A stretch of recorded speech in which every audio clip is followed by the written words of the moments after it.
Welcome, everyone. Thank you very much for being here.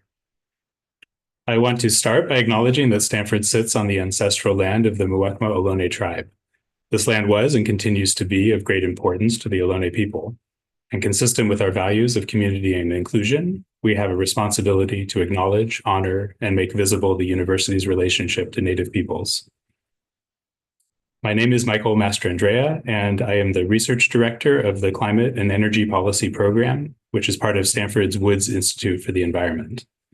The Woods Institute is a founding pillar of the Stanford Doerr School of Sustainability and is celebrating 20 years of sustainability leadership, bringing together scholars from across Stanford's 7 schools to advance understanding and develop practical, just solutions to our era's pressing environmental problems.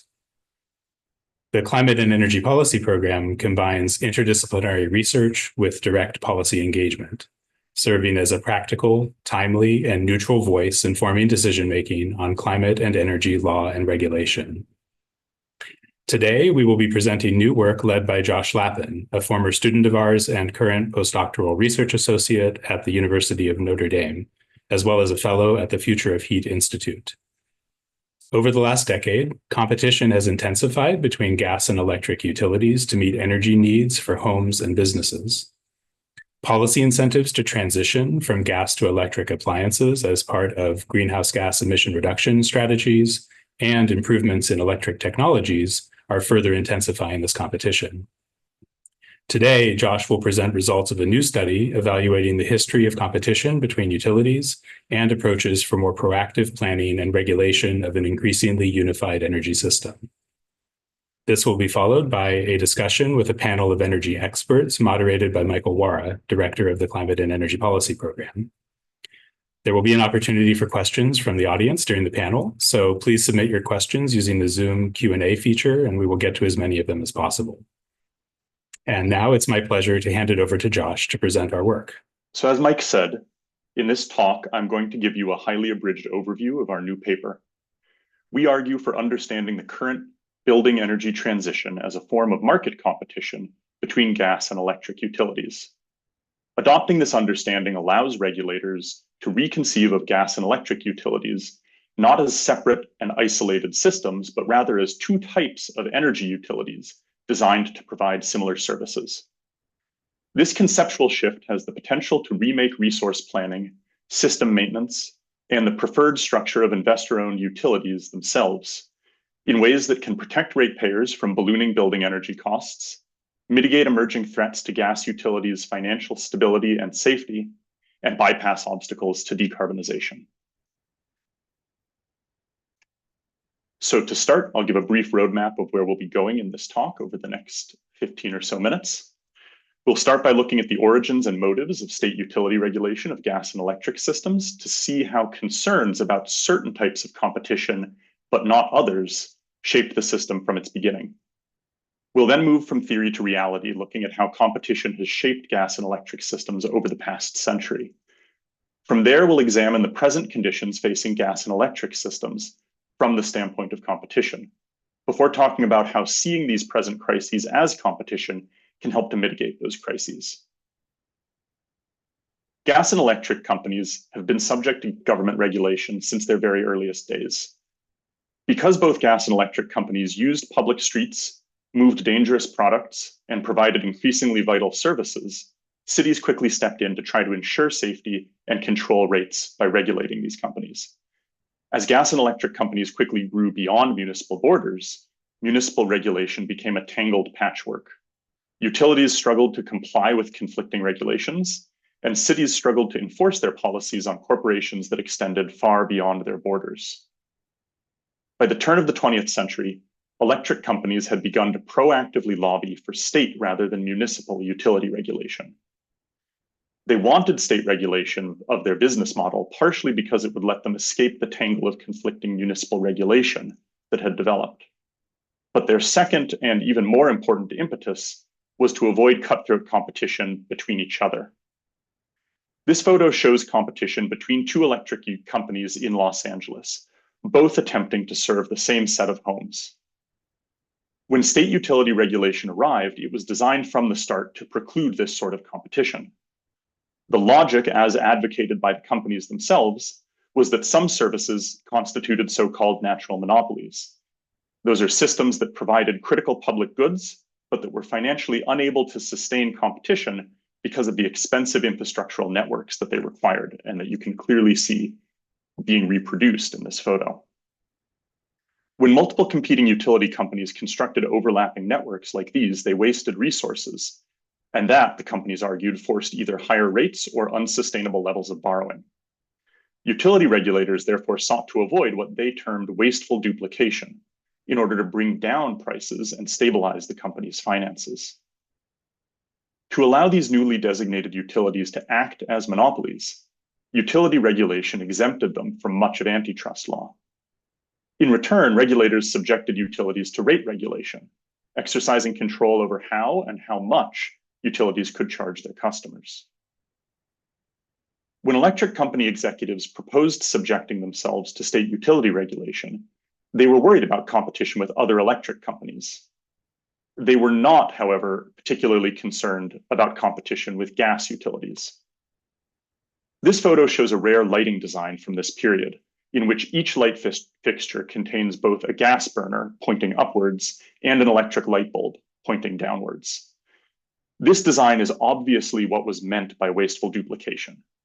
But rather than duplication of two electric wires or two gas lines serving the same block, in this case, it's two different energy services providing the same function within a building.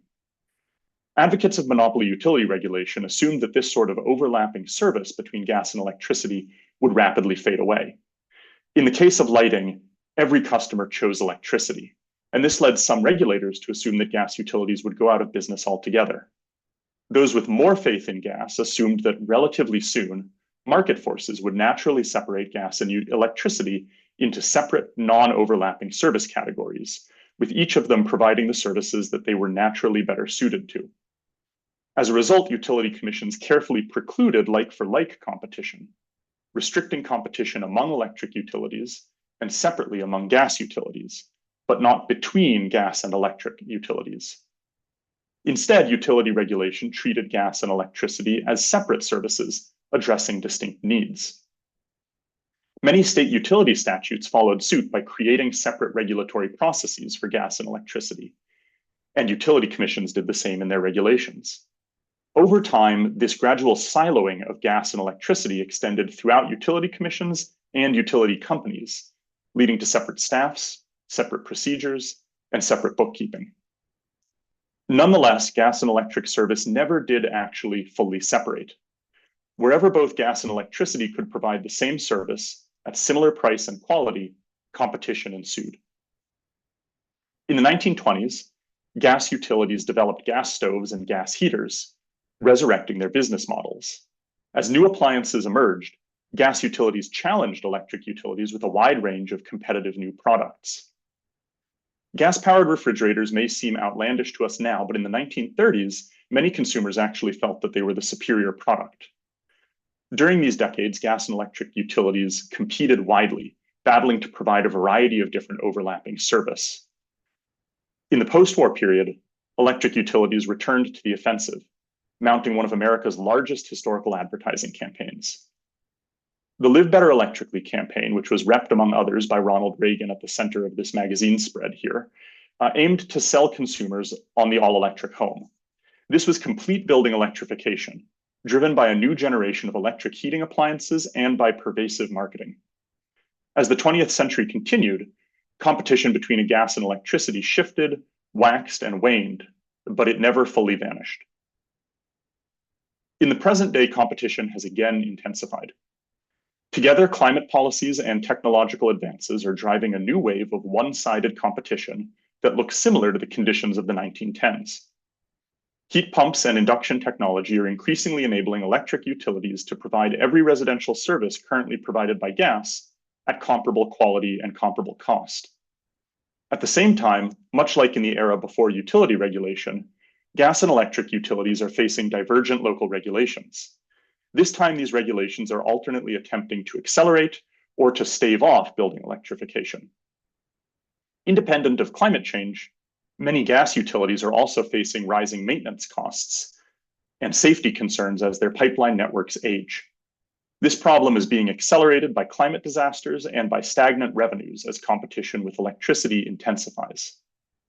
In response, gas utilities, and especially standalone gas utilities, are mobilizing to protect their market share by conducting aggressive marketing and lobbying campaigns, often paid for with ratepayer funds and intensified using their state-granted monopoly powers. All of this is also placing increasing strain on ratepayers, and especially on renters and poorer ratepayers who are least able to stop depending on gas. Rather than trying to tackle these present crises as a long series of problems, we argue that we can recognize them as symptoms of a new wave of competition. Monopoly utility regulation was created to minimize wasteful competition. Even though regulators in the 1910s didn't address competition between gas and electric utilities, they nonetheless have a long history of addressing other similar situations in which unregulated market entrants have tried to compete with regulated monopoly utilities. The solution has usually been to adjust the boundaries of utility regulation. In the late 1970s, the new unregulated satellite communications company MCI began undercutting the long-distance calling rates of regulated utility AT&T. They ran a famous series of television advertisements advertising their lower rates. That's where this still is from. Regulators responded to this problem by shrinking the scope of the regulated market. They deregulated long-distance telephone service, allowing or forcing AT&T to compete back against MCI. To take another example, in the 1930s, freight railroads were subject to cost of service utility regulation, but freight trucking was not. As freight trucking began to seriously undercut railroad service, regulators addressed the problem by expanding the scope of regulation. By subjecting trucking companies to the same utility regulations as railroads, they prevented competition and limited wasteful duplication of transport services. These examples and many others offer us a path through many of the challenges facing gas and electric utilities today. We argue that seeing the present crises as a new wave of competition can help clarify the problem for regulators and can suggest an efficient and effective set of solutions. In the present case, both of the competitors are regulated monopoly utilities. The tried and true solution still applies, though. Regulators and legislators can redraw the boundaries of utility regulation. In this case, that means erasing the artificial silo that has long separated gas and electric utilities from each other, and instead acknowledging that both forms of service provide energy and are often duplicative. Regulators and legislators can redraw this boundary in multiple ways, depending on the details of the situation that they're facing. Within the regulatory process itself, regulators can require gas and electric utilities to coordinate their system maintenance and expansion. This joint planning can help regulators spot redundancies where the electric system is already duplicating gas service. And also where gas system maintenance or expansion could be avoided by harnessing the electric system instead. At a more fundamental level, many utility regulators actually lack comparable data about gas and electric systems. Collecting the same data and expecting the same types of short, medium, and long-term plans from gas and electric utilities can help regulators begin to compare the two systems' performance, as well as their safety, reliability, efficiency, costs, and climate impacts. Now, maintaining gas system safety during the building energy transition is an especially difficult issue facing utilities and their regulators already. Managing the gas system as a more integrated part of a larger energy utility network can help with the challenge of identifying and responding to safety threats in a rapidly changing system. At the level of the utility company itself, regulators can encourage mergers. In many parts of the country, gas and electric service are provided by separate companies. This is an arrangement that intensifies competition and creates new political barriers to decarbonization. State regulators and their federal counterparts can use a variety of tools to incentivize mergers. By joining a declining system to a growing one, regulators can begin to address the drastic stranded asset risk that's facing many gas utilities today, as well as the associated risks faced by gas ratepayers and gas employees. Even where gas and electric service are already provided by the same company, regulatory and corporate silos often prevent the two systems from fully cooperating. By breaking down these barriers, regulators can help these utilities themselves begin to harness the overlap between their two energy systems to improve safety, reliability, and decarbonization. Depending on the state context, the changes that we're examining here may be regulatory or statutory. What's badly needed right now is state-specific research that lays out how approaching the problems of the building energy transition via the framework of inter-utility competition can shift the status quo in each state context. To conclude, this strange and kind of quaint image that we examined earlier offers a decent parallel to the state of our buildings in the present day. In the 1910s, new regulatory systems assumed that inter-utility competition would sort itself out naturally, either through the collapse of gas service or through the sorting of gas and electricity into monopoly service sectors by market forces. Neither, though, happened, and we now find ourselves in a more intense and a higher stakes version of the same scenario today. By approaching the current challenges facing gas utilities from the standpoint of inter-utility competition, regulators can unlock a range of new solutions that we believe can help stabilize gas utility finances, protect ratepayers and utility workers, and accelerate the building energy transition. That's a brief overview of our argument. Thanks for being here, and I look forward to our panel's conversation and to all of your questions. My name is Micheal Wara. I'm the director of the Climate and Energy Policy Program at the Woods Institute for the Environment in the New School of Sustainability at Stanford. And thank you, Josh, for the presentation of our new white paper on competition issues between gas and electric utilities. Now we're going to transition to a discussion featuring what I think is a really excellent panel that's really engaged on these issues. And has been engaged for and leading some efforts on building decarbonization. First off, we have Mike Bloomberg, who is a managing partner at Groundwork Data. Mike has done extensive work on what he characterizes as urban technology, but I would say is running cities better in both the public and private sector. He is also a visiting researcher at Cornell's Urban Tech Hub in New York City. Welcome, Mike. We also have Denise Grab. Denise is the Energy Law and Policy Project Director at the Emmett Institute for Climate Change and Environment at UCLA Law School. Prior to joining UCLA, Denise was really, I think, led RMI's building electrification work. And she's also had roles at Policy Integrity at NYU Law School, where she was also an adjunct professor of law. Welcome, Denise. Thank you for joining the discussion today. And finally, we have Justin Gundlach. Justin is currently a senior advisor for policy implementation, or maybe the senior advisor, I'm not sure, at the New York Department of Public Service. Prior to joining the Department of Public Service, Justin served in roles at the Building Decarbonization Coalition, at NYU Law School at Policy Integrity. He's also worked at NYSERDA, at Columbia Law School, and at Georgetown. Welcome to all of you to the panel. And I just like to kick it off with a question for Denise. So we heard a call just now from Josh Laffin for more of an integrated planning approach to building decarbonization. The current approach that we have, and this isn't true everywhere, and there's lots of context here, but I'd say a main approach to date has been one focused on consumer incentives to purchase new electric appliances.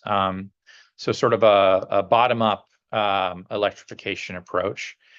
And I'd be curious, for your perspective as someone who's really worked in this area for a number of years, about what you see as the pros and the cons of the current approach relative to a more planned approach that's focused on electrifying all homes in a specific geography. And beyond pros and cons, also, I think we need to recognize that these two approaches can be complements to each other, and I'd love your perspective on how that might occur as well. Sure. Great. Thanks so much for inviting me. I'm really excited to be here on this panel, and really grateful for the amazing work that Joshua and your team have done here. I think it's really important work. So I wanted to say this is really not an either or situation. This is a huge transition, and we really need to be pursuing all ways to support the process as long as they're not working at cross purposes. We need these consumer incentives to electrify in order to build consumer, contractor, and builder comfort with the new technologies, and to understand technologically how to support the upgrades in different building types, as well as how to equitably support lower income and disadvantaged communities. One of the disadvantages of the current process, though, is that energy bills can be a problem. In many cases, hopefully in most cases, folks will save money on their energy bills overall with electrification, but that's not true across the board. And we're in a period in California of particularly high electricity rates. So, this is potentially going to be an issue for some people on the system. And it will be crucial to begin transitioning folks off the gas system in order to save money for consumers now and in the future. I would say the clearest way to save money for consumers is to ensure they will only have to pay for one distribution system instead of two, by being able to get off of gas service. But this will be a long process with thorny technical and equity issues, and we need to begin the process of getting communities off of gas now in order to understand how these projects will work technically on the ground and how to engage effectively with communities. So it's a process we need to start now.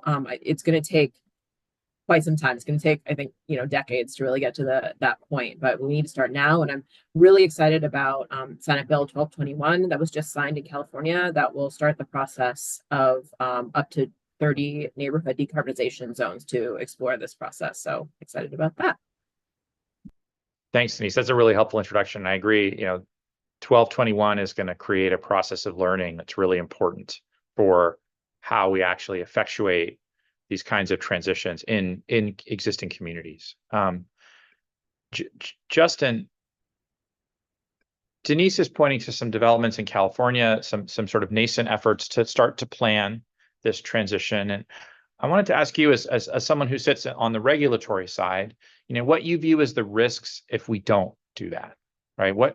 So there's an optimistic path that some states are walking down. I would definitely include New York in that category, maybe Massachusetts as well. But what are the risks to ratepayers, to states, if they don't start planning for a transition?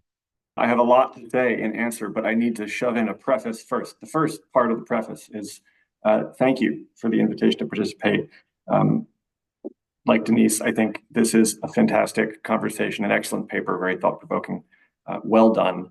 And the second is that nothing I say here today is a reflection of the positions or views of the Department of Public Service of the state of New York, just me. So with that, my answer to your question about the risks that we run by not conducting a different kind of planning, a planning that treats the competition discussed in this paper as text instead of subtext, maybe. Well, there are quite a few.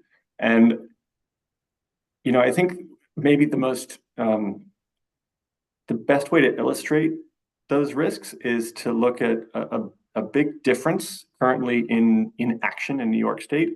New York City is subject to something called Local Law 97, which shoves large buildings into electrifying by saying that they will have to pay a penalty for emissions starting in a given year. For the most part, it's 2030, for some it's earlier.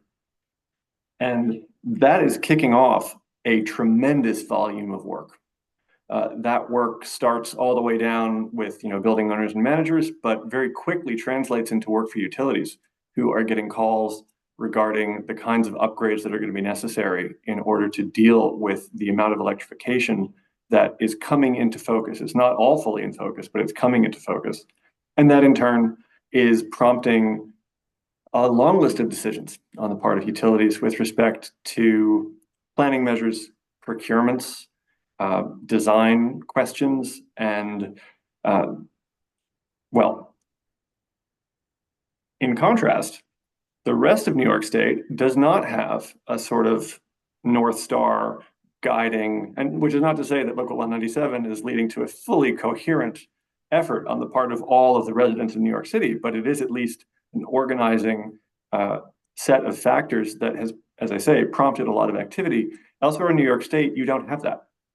And so the same types of decisions are being made, the same decisions about planning and investment and what networks will be needed and how they need to be run in order to be operated safely and reliably and at just and reasonable rates. But those decisions are not necessarily aimed in the same direction. They reflect different assumptions about the longevity of the networks, about what it is that people are going to want. And as a consequence, it does seem clear that not everyone can be right about the value of these networks and what they serve. And so the big risks that we face are an incoherent set of valuations, an incoherent set of planning decisions that leave us with a morass of things that need to be sorted out very quickly. And the pace that will be required in order to sort these things out quickly as we approach certain emissions targets and as we approach maybe tipping points in the marketplace is going to strain our ability to continue implementing standard regulatory principles, cost causation, equity. It's going to put a lot of pressure on the structures that exist, the rules, the institutions, the people that make them, in order to continue hewing to those principles as we allocate the costs that are going to show up maybe all of a sudden in an unplanned way as a consequence of certain things being cognizable that previously were not. So that, in a nutshell, is how I think of the risks we face. That's really helpful, Justin, for just teeing up that sort of regulatory perspective. Also, in terms of the regulatory capacity issue that may be there, and also the need to do things in a planned way rather than a disorganized way, in order to minimize cost, ultimately to customers. Mike, I know that you one of the things you do is work across this issue in a large number of geographies, and I'd appreciate it if you could just talk to us about how context matters in this space as we're thinking about building decarbonization. How do you think about California and New York have a particular politics on climate. Other states differ, sometimes widely. How do you think about building decarbonization in different geographic contexts in the United States, and even if you care to operate outside of the United States? Yeah, it's a great question, and one of the reasons why I really love this paper that you all put forward. In the proceedings that my firm's been involved with, and even in other states where I've just been an observer, and especially when things push to the political side of things, this continuously gets brought up in the context of climate policy, climate change, this issue of the future of gas, right? There's 11 states right now that have open future of gas proceedings to investigate what does the future of gas look like. And in the initiation of those proceedings, it's usually brought up in the climate context. What I love so much about this paper is it helps reframe that, hey, this is not just about climate. Climate policy is one of the drivers here, but I'd like to bring up two others, which are both brought up in the paper, and which are further pushing competition. One is we have a number of states where the gas system costs are getting higher and higher. That's in a lot of states that have had a gas system for decades, if not over a century, where you have old cast iron, potentially leak-prone gas pipes that are being replaced at $3, $4, $5, $10 million a mile. That's driving up gas rates significantly. We just finished an analysis looking at one gas utility that's looking at 7% annual increases for the next 2 decades to pay for that. The second piece is this growing competition from non-gas alternatives. So I can turn my attention away from some of these northern states like New York, Illinois, California, look to some southern states. There are plenty of southern states, middle of the country states that have gas utilities, gas service. They're using it for cooking, they're using it for heating, but they're using it for heating for 2 months of the year. The install costs were relatively cheap 20, 30 years ago. They weren't having to deal with pre-existing gas pipes when they were installing these. So these are assets that are already in the ground. But in these states, heat pumps are blowing the doors off the efficiencies of gas furnaces. Because they do not have the wild temperature variations that we might get in a northern New York or northern California, where you're getting really hot days and really cold days, especially with the cold days. If you look at the cost effectiveness of heat pumps, and NREL has put out a wonderful map on this, those are the states. They happen to be almost a one-to-one overlap with states that do not have aggressive climate policies. In fact, might even specifically say we do not believe in human-caused climate change. Those are the states where competition is actually heating up the most. And so the context really does matter, because I work with commissioners in those states, and I'm talking to them in the context of, hey, regardless of climate policies, regardless of the age of your gas system, you're seeing increased competition. And across all of these states, the one thing that they do share in common is the things that Justin just talked about, the negative side effects of this unmanaged competition. This issue of a handful of folks leaving a fixed asset, increasing the cost for those who are stuck on it. And as we know, the folks who are stuck on this fixed asset are those who can't independently afford to leave it. And so we have a serious equity issue that's coming down the pipe here. We're getting some really interesting questions from the audience, and so I want to start bringing them into the conversation. And I'd invite all three of you, if you have a perspective, to provide it. I'll just start though with Denise on this first question, which was really about the increase in demand for electricity that we're seeing across the United States. And this is a national issue. It's particularly acute in certain geographies like Virginia and Washington State, where data center load growth is particularly intense. But how do you think about how does building electrification integrate into that larger picture of load growth for electricity and the challenges that's placing on our electricity system? Sure.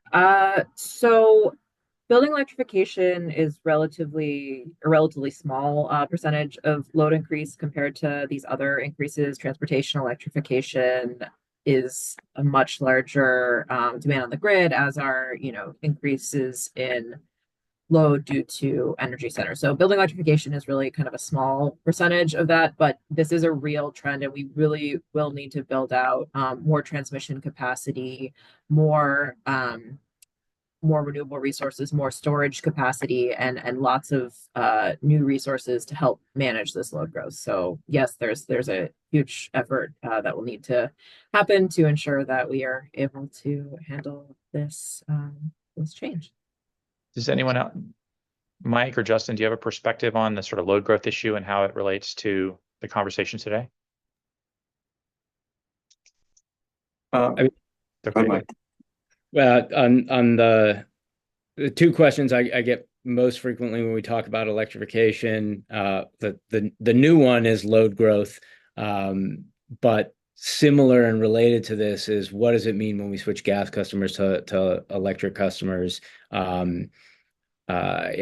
many customers could we switch before we start needing to look at massive upgrades in the electric system? And the thing that I like to point out is, in the states where we're going to be putting the most strain on the electric system from electrifying gas customers, those are states that have summer peaking. Capacity is being reached in summer months. Quite a bit of analysis has been done on this, looking at somewhere between 15-25% penetration from heat pumps before we start seeing that become a winter peaking event. Chicago, Commonwealth Edison believes they can put on 1.5 million heat pumps in Chicago alone before they start seeing a winter peaking event in Chicago. Absolutely a concern. It needs to be seen as a sort of an end zone line that we need to keep pushing out. But the rate in which we are reaching that line, or the pace in which we're reaching that line, is slower than the pace in which that line is being pushed out by a lot. So we have a long way to go before we're seeing that problem at scale. Thank you. We have a couple of questions that I think are kind of, they relate to each other in certain respects. One about reliability. And, we just actually, I think it was maybe yesterday, the day before, there were at least limited public safety power shutoffs in Northern California due to the hot weather. So I think people reasonably view the gas system as more reliable than the electric system, at least in terms of delivering supplies, through storm events and things like that. I think I'd be curious if folks have a perspective about how the shift to electrified buildings might or might not impact resilience. Is that a real story, or is it something that or not? I'm curious what everyone, and of course that's going to be context specific, and resilience means different things in different parts of the country and different geographies. But what do you think? I'll start off by saying that the concern is a real one, in the sense that it is quite literally the work of my department to make sure that we don't create circumstances that compromise reliable access to energy. And so this points in a couple directions. One is just the pace of transition. This is not a story in which anyone shows up and demolishes a reliable source of energy and insists on the adoption of an unreliable one, at least from the perspective of the Department of Public Service. This is a story that involves figuring out how to deal with a change in circumstances such that one source of energy is not necessarily still the most cost-effective and otherwise desired by customers, and how to manage that shift as you move not only to accommodate customer preferences, but from one network to another network. With respect to the sort of narrow question, though, of the resilience of one system versus another, there are a very large and growing list. All sort of the new gas appliances that come out, they tend to require access to electricity in order to function. So maybe there are workarounds, especially with older stuff, but not with the new stuff. So to some degree, I think this isn't as much of a sort of gotcha as people often present it as. Again, having two systems is generally understood to be a safer bet, and arguably that still is valid in spite of what I just said, but it's substantially undermined by the fact that both systems do in fact rely to some degree on an electric start in most instances. Yeah, I'll just say personally, I've been through several very extended public safety power shutoffs, and we had exactly the issue that you're pointing to, because we have relatively modern gas appliances. I want to address another question, which is, or ask one of you to address another question, which is about consumer preferences, right? And to what degree should we account for consumer preferences in the gas to electric transition? Should if I'll just speak personally, my mother strongly prefers her gas stove to an induction cooktop. How much should that matter, and how should it be accounted for if, as a society, we are moving towards a more electric focused energy service provision? I'd love to start off on this one if possible. Customer choice is incredibly important. In our work, we don't support the word ban. We don't think that's a wise way to go about doing anything. But what we're starting to see here, and really what I want to bring about, is customers making their choices with all the information that's available. And there's two areas of information availability that have not really reached many customers across the country. One is related to the health and safety components of combustible gas within your home and leaking gas within your home, and what that means for the indoor air quality and personal health. But I'm going to put that aside for probably the bigger issue, which is just related to the costs associated with the gas system. I am all for a customer actually being able to continue to have gas, even if we want to replace the gas line. What's happening right now is that under the existing regulatory paradigm, when that gas pipeline is being replaced, the cost of it is being shared across all gas customers. And so let's say that your mother lives on a street that's due for a gas pipeline replacement. Well, that's potentially $3 million, $2 million pipeline project. That's being spread across hundreds of thousands of ratepayers.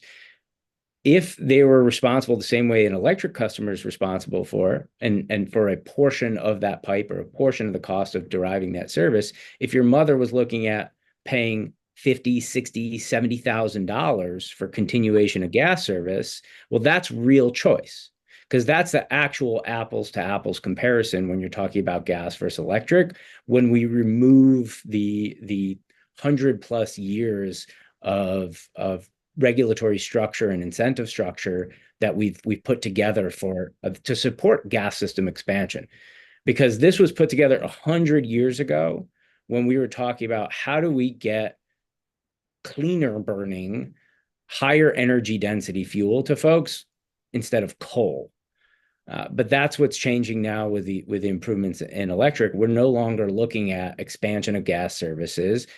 Gas markets have plateaued across most districts across the United States. In fact, many of them plateaued in terms of customer demand in the late 80s, mid 80s. So I just want that choice to be apples to apples. They should better understand the health and safety components with gas. But frankly, the costs should be more comparable on the apples to apples front. And that might lead to, even if there is a stronger demand, I'm all for supporting, certainly in this intervening period that's frequently referred to as a mid-transition period. A propane tank would enable someone to continue to utilize their gas stove. Now, that might be difficult if she's in a 18-story downtown San Francisco condo, but if she's out somewhere where she could have a propane tank, it's a propane tank. You replace the burner tips on your gas stove. It's a pretty reasonable way where we can try to continue to let people have that choice, the things they're used to, because as Denise and Justin both pointed to, this is a multi-decade process that we're talking about. We're not trying to rip people's stoves away. We're not trying to ban things. We're just trying to figure out this problem day by day. We have a thoughtful question about SB 1221, Denise, that I'd like to direct to you. The question is, how far can whole neighborhood electrification, like as envisioned in SB 1221, really take us, given the sort of inherent limitation to places where gas infrastructure replacements are needed, right? So if we've already made those replacements, what do we do there? Or maybe a better way to put this is, what more do we need to be doing in the California context to move down the road toward joint planning? So, well, eventually most places in California will come up with a need for replacement, and it could be on a time scale that would make sense to have that rotation come through. As as Mike just pointed out, we're not asking to rip out we're not asking to rip out anyone's appliances right now, and we're certainly not asking to end service immediately for people who have appliances they're relying upon. I believe the bill 1221 requires, I think, 65% approval from, or 2/3 approval from 67% from communities before moving in that direction. And there is also a cost effectiveness analysis that will need to be undertaken to make sure that these projects will in fact save money overall. So I don't think this is a problem that needs to be solved immediately. I think it's an issue that will take decades. And I think really starting with those communities where the replacements are needed sooner is the right way to go now. And then kind of as those pipes age, as more folks are leaving gas service within certain communities, and there's less demand on particular branches of the system, that's when it might make sense to start expanding this program to other parts of the system. Thank you. Anyone else have a perspective on that or not? That's okay. We have a question from the audience about how level the playing field really is at this point. And they point out that there's a lot of what the questioner terms as out of market money coming into the electricity system. And I think that's not totally unfair. And also, this is from the Inflation Reduction Act, tax preferences, also the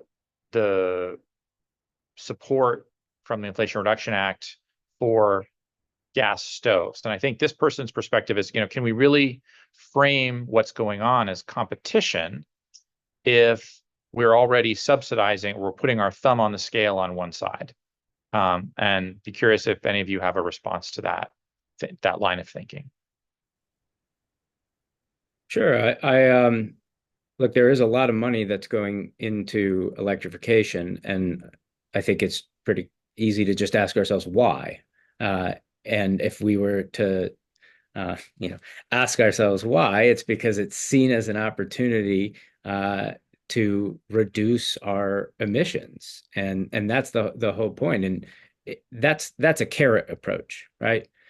Let's talk about a stick approach. We do not anywhere in your gas bill in basically any state in the country, we don't really have a fee to associate with.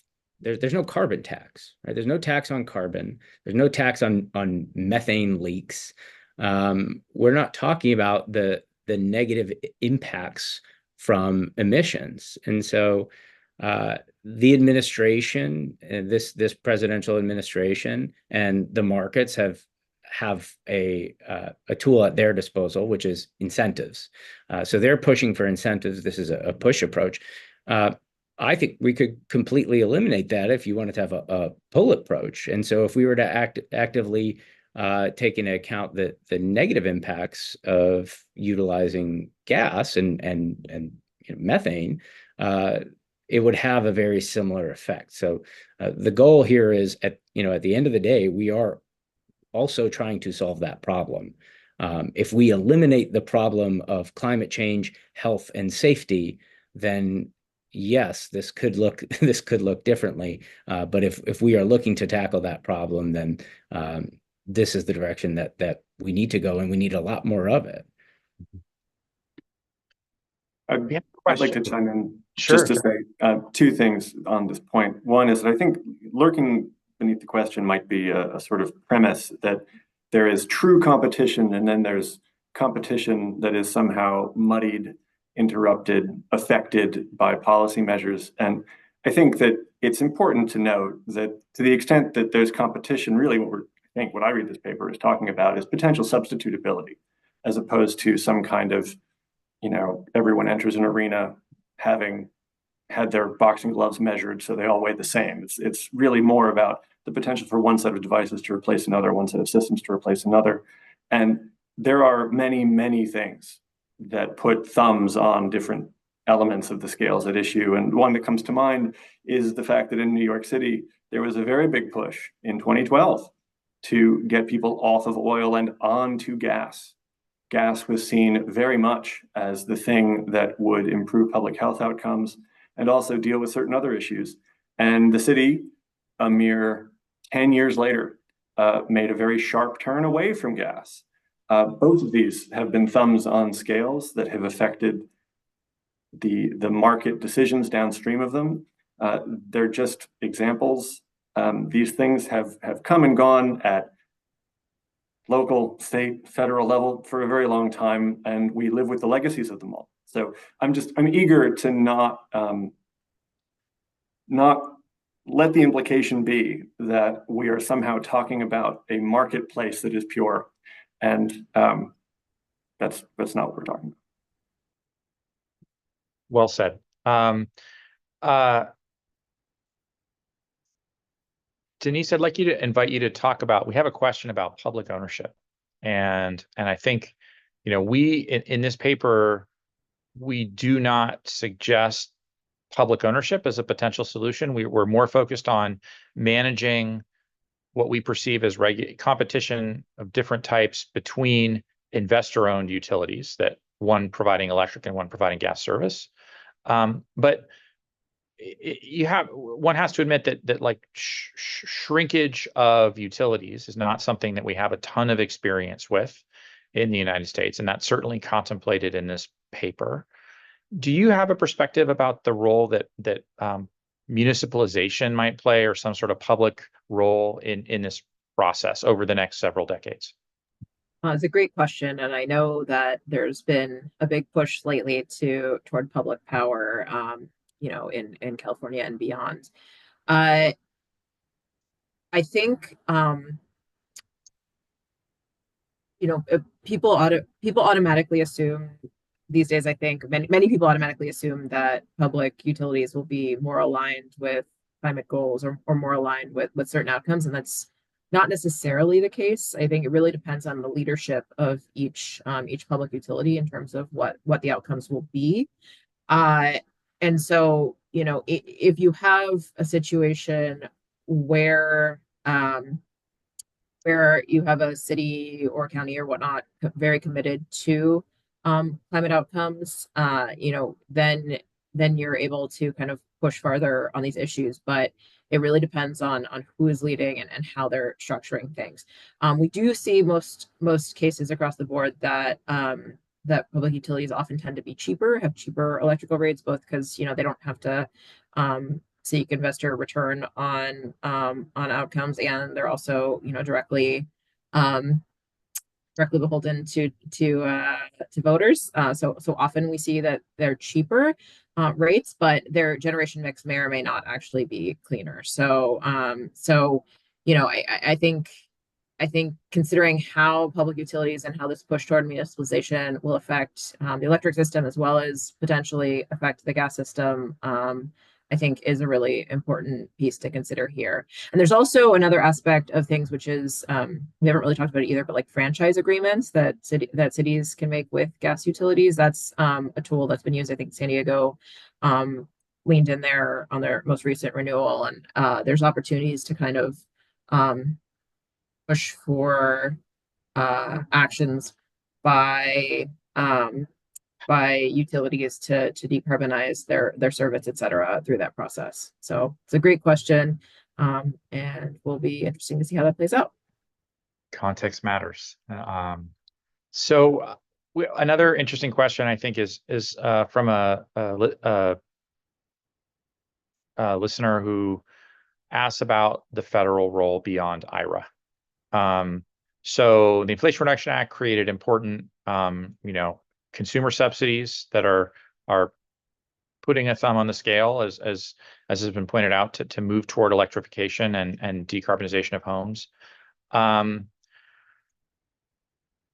there other federal, either regulatory actions or perhaps something that might occur from a statutory perspective in the future that are federal, that might be important in this transition?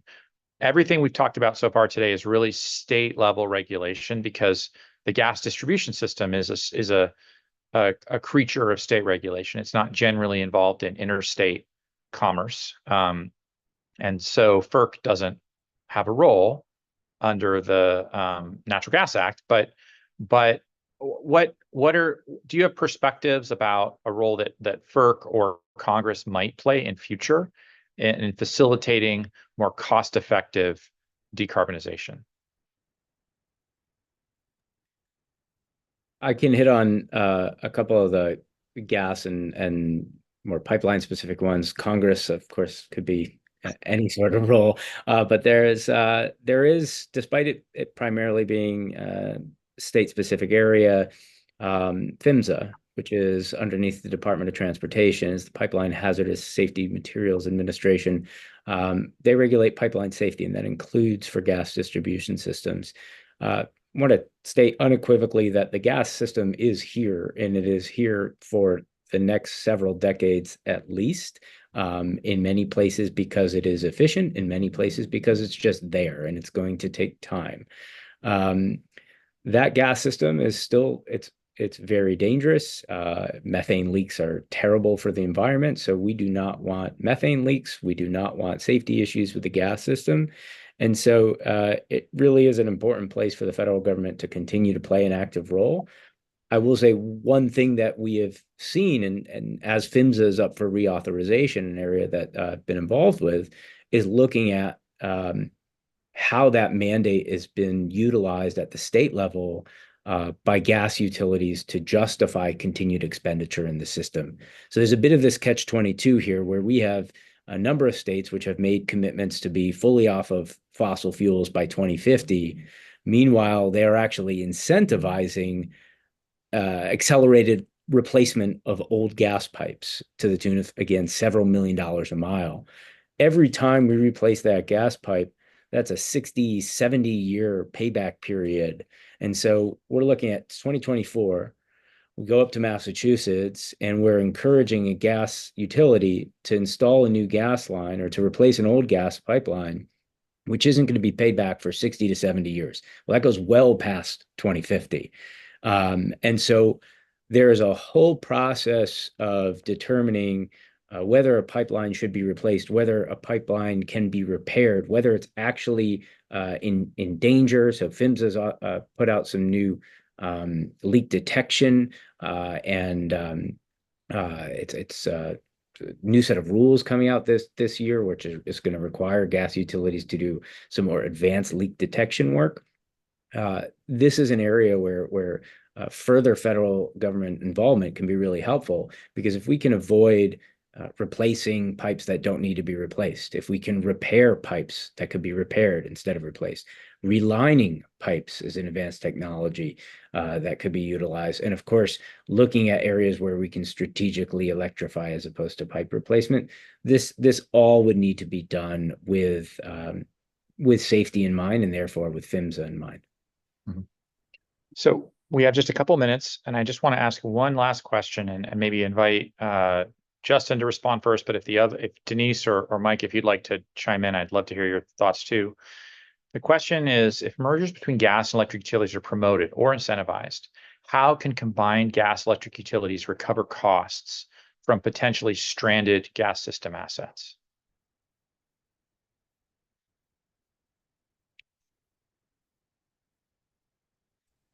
It would be new and it would be a challenge. I think that we've talked on this in this conversation so far about joint planning. We haven't talked about joint rate making. That goes a level deeper. There, you're not just integrating information for the purposes of decisions made independently, but in a coordinated fashion. You're talking about integrating costs and deciding who's going to bear them, which in the world of regulated utilities means changing how you're calculating cost causation and changing how you are then parceling out the accumulated revenue requirement, not just from one but two systems, to people who have maybe participated in varying degrees in both. In case you can't tell, I'm trying to dodge your question, but the place I'm trying to dodge to is to say that it's a really important question to begin thinking through, because again, it would be a novel undertaking and one that I'm not sure we will eventually be able to avoid. So there's not a lot of value in failing to think about it now. Thank you. Denise, Mike, do you have anything else to add before we break? I guess sorry, go ahead. I was just going to give some numbers to it, and we just wrapped up some work in Illinois, and to really paint the picture of why it is so important to tackle this question of pipe replacement and potential alternatives to pipe replacement. Right now in Illinois, there's about $13.5 billion of gas assets that are unrecovered, and so they're not going to be paid down for another number of decades. If we continue the replacement projects out to 2050, that's going to be $41.7 billion of gas assets that haven't been recovered. The balance, $41.7 billion balance that wouldn't have been recovered by 2050. So this is more of again, a non-answer, but a thumbs up to the asking the right question. And we'll just say this is one of those questions that at the Future of Heat initiative that we're going to be working on figuring out. And so hopefully we could have another webinar in the future that has a better answer. Absolutely. Denise, do you have a quick additional thought? Yeah. This isn't the first time that regulators have confronted, changing systems and how to pay for what might otherwise be stranded assets. And, there is some obligation to utility companies, moral, potentially legal, but mostly moral obligation through the regulatory compact to kind of have recovery. But particularly when we're talking about prospective action and really kind of sending clear signals for where the system is going. I think it's part of the reason for these future of gas proceedings. Like, here's where the system is going. Let's start talking about what this might look like in the future. And maybe you aren't going to be able to recover for investing in more gas. So I think the more we can talk about it now and think about it now and think about what those pathways might look like, the more opportunity there is for regulators to craft these creative solutions. That is a great place to end. I'm so grateful to the three of you for participating in this webinar and contributing to the launch of our paper, to Josh Lappin for presenting on the work, and to the whole team at Woods for helping us put this on. Thank you as well to the audience for joining us today, and everyone have a great afternoon.